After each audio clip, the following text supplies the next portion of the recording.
Okay, so today I will tell you about our project on foundational integration verification of a cryptographic server. So using unit tests, one can find bugs within individual components of a system. However, that's not enough. One should also do integration tests in order to find bugs that sit at the boundaries between different components, which could be the result of different components making incompatible assumptions about each other's behavior. Now, in the world of software verification with proofs, many people do proofs about individual components. And unfortunately, in our opinion, what is done much less often is what we call integration verification. That is, put together proofs of several components to make sure that there are no bugs at the layer boundaries and component boundaries. If you do this kind of integration verification, something cool happens. Let's suppose that you have a proof about some cryptographic code generator that starts at a high-level elliptic curve math and compiles this down to C programs, and then assume that you have a proof that shows that the behavior according to this high-level math matches the behavior according to the C semantics. And then maybe you also have a proof of a compiler that shows that the behavior of the source program matches the behavior of the emitted RISC-V program.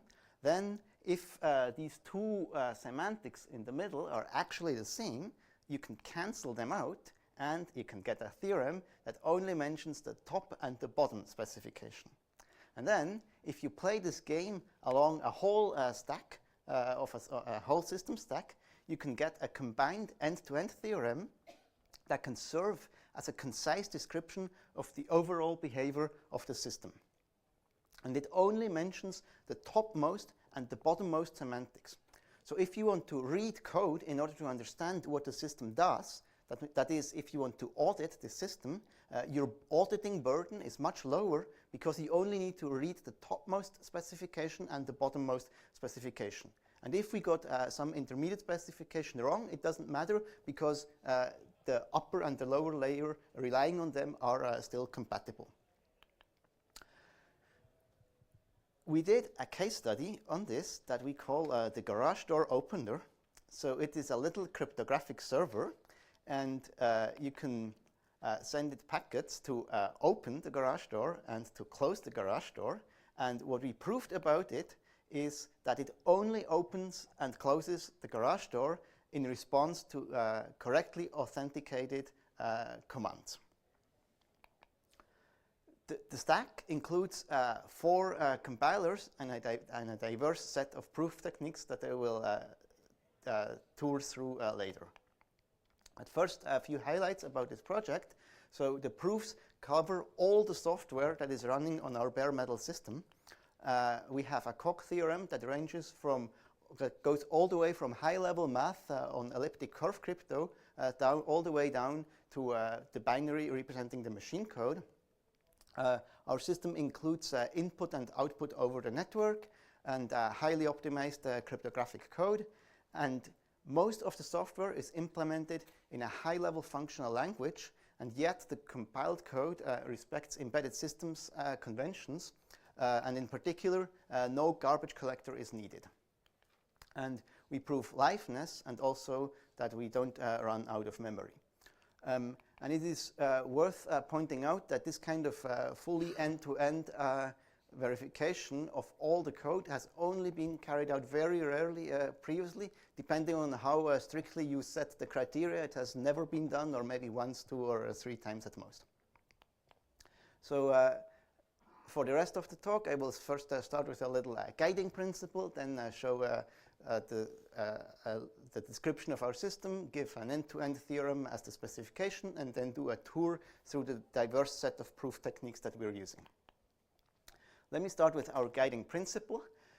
So as a PL researcher, you often encounter an opportunity to invent or use a nice framework. And this opportunity smiles at you, and of course you say, that's cool, let's do it. And then if you do this too much, you will end up with a bunch of very nice frameworks, nice specification styles, and nice concepts, but unfortunately they just don't fit together very well. And this actually happened to us, and so then you just give up, and there's no end-to-end theorem, and all the thing is lost.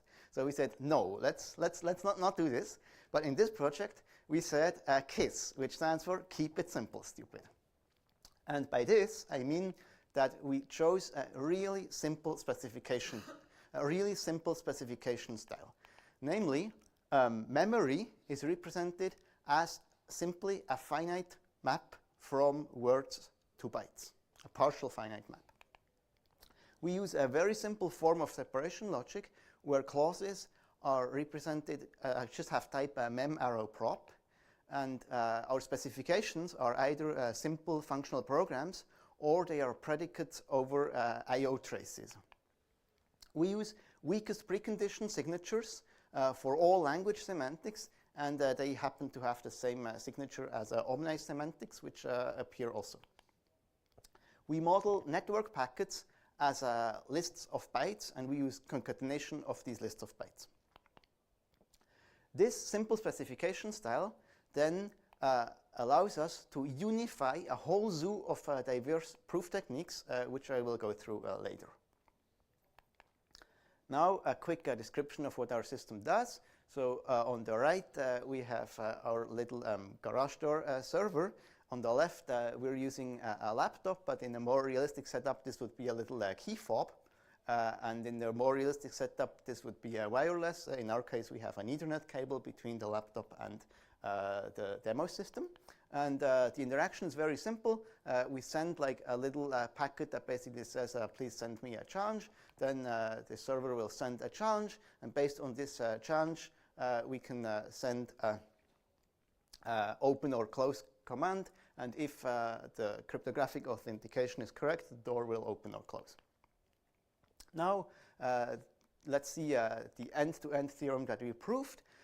It says that for all RISC-V machines, if this RISC-V machine satisfies some initial conditions, and we run it according to RISC-V semantics, then some high-level property over the I/O trace will always eventually hold. So the reason this always eventually structure comes in is that we run one RISC-V instruction at a time, but the I/O spec specification only holds at the end of each high-level iteration, that is at the end of each iteration of the top-level event handler loop. So you might have to wait a little bit until you get to the end of this loop, but eventually you will get there. As expected, our top-level theorem only mentions the topmost and the bottommost semantics in our stack. And I will not say much more about RISC-V, but a little bit more about our top-level specification. It is a property over I/O traces, or also called event traces, and it says that a valid trace consists of a series of protocol steps, where each protocol step is one of the following. Either the network card was polled, but it timed out, or it returned no packet, or an invalid packet was received, or a packet was received that asked for a challenge, and a matching challenge reply was sent, or a correctly authenticated open-closed door packet was received, and a corresponding memory-mapped I/O request to the garage door was made, and then a new seed was derived from the current seed so that replay attacks are not possible. Now I'll do a tour through the different proof techniques that we used, and I will do so by showing you our system diagram. It's a little bit big, that's why I start by showing you the key for the diagram. And we have different kinds of arrows. We have previous work in this paper, and different kinds of code. And the whole diagram looks like this. The point of this is not that you study each single box, But the thing I want to point out is that you can start at any box of this diagram, and then if you keep following the arrows, no matter where you go, you will always end up at the QED. So I will let you do this exercise a little bit. Pick any box, follow the arrows, and be pleased by how you will always end up at the QED. Okay, so now for a little tour through it.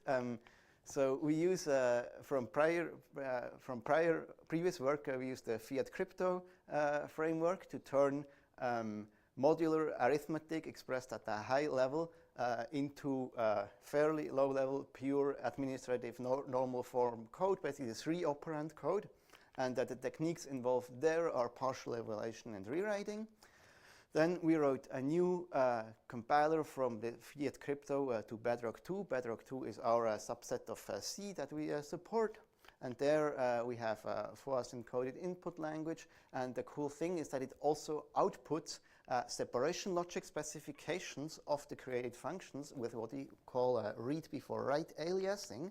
So here's a little specification of a function that would transform a length 2 array.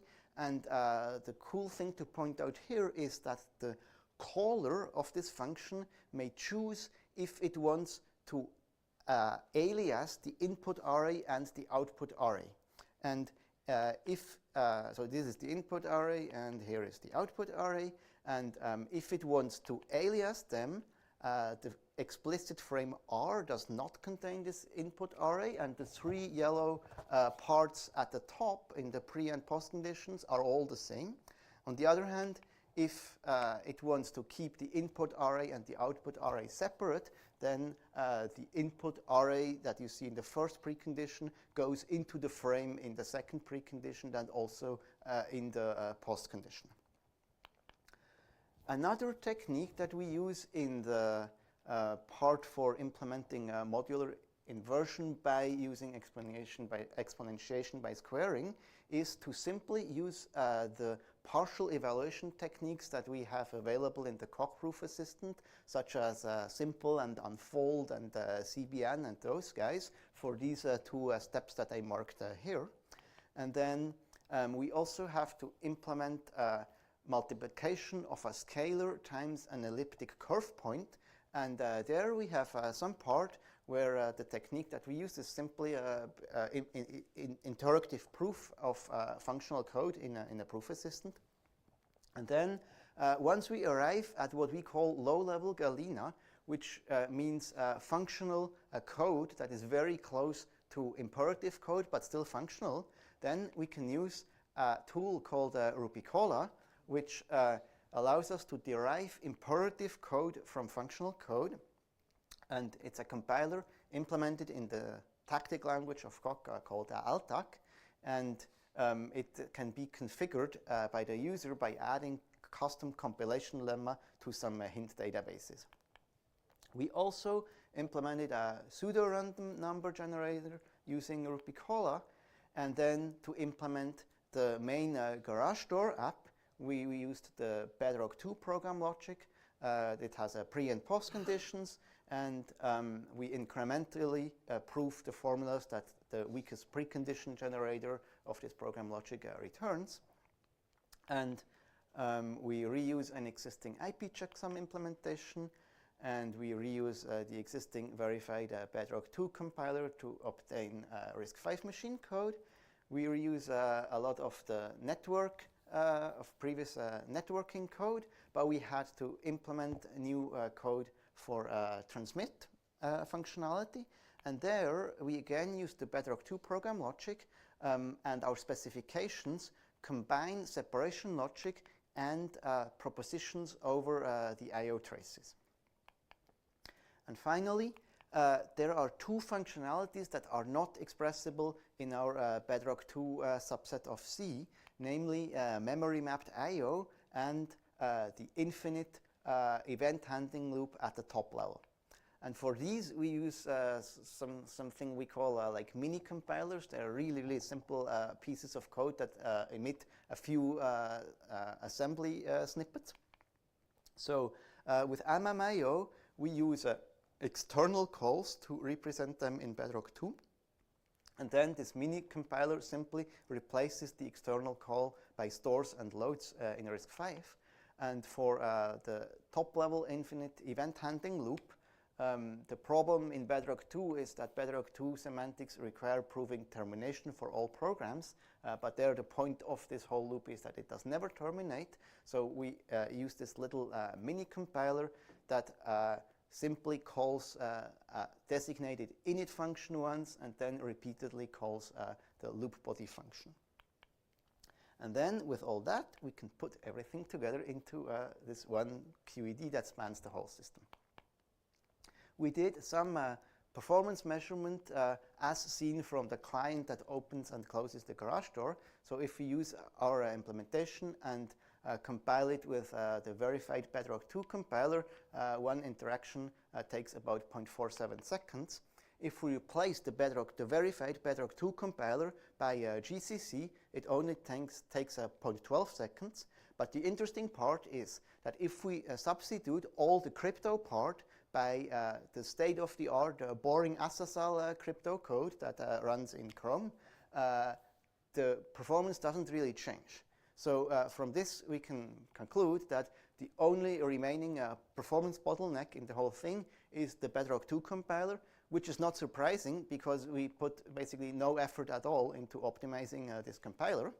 And then the other part is also that the optimizations that we did above the Bedrock 2 compiler actually paid off in the sense of it is as good as boring SSL if we use GCC.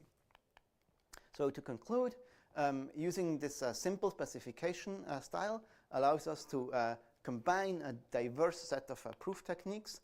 We use a high-level functional language for many parts, but still we can run on an embedded system without garbage collection. We provably won't run out of memory.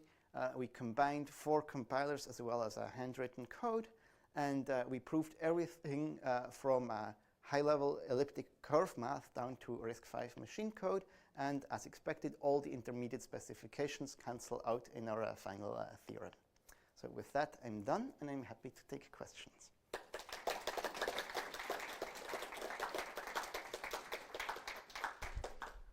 Great, we have time for 1 or 2 questions.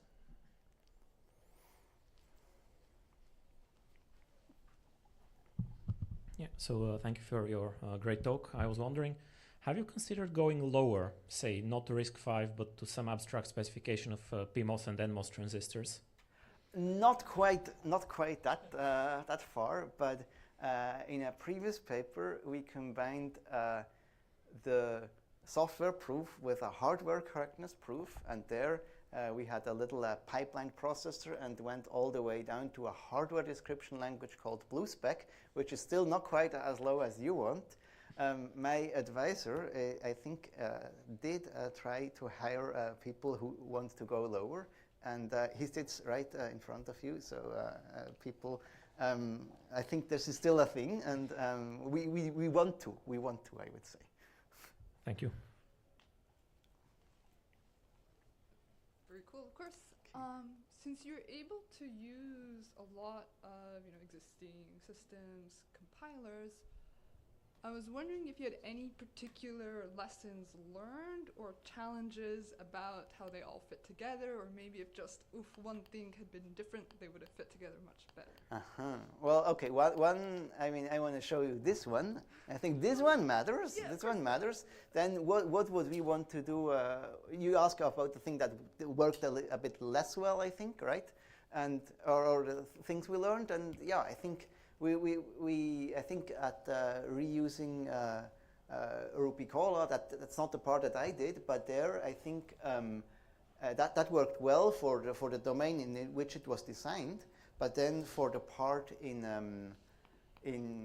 adding the pseudo-random number generator, the Cha-Cha-20 thing, we extended it with something to use local variables as to instead of memory, and it was cool that it worked, but my colleague reports that it was hard. So, I mean, yeah, the question is, trade-offs of, what tool do you want to use? How far can you push each tool to its boundaries? And also, the expert on Rupicola is Clément, sitting right here. I think he didn't, but he's not the one who found it hard to use because he's the one who wrote it. But you can. Great, thanks. So if there are no more questions, let's thank the speaker again. And this was the last half of the session.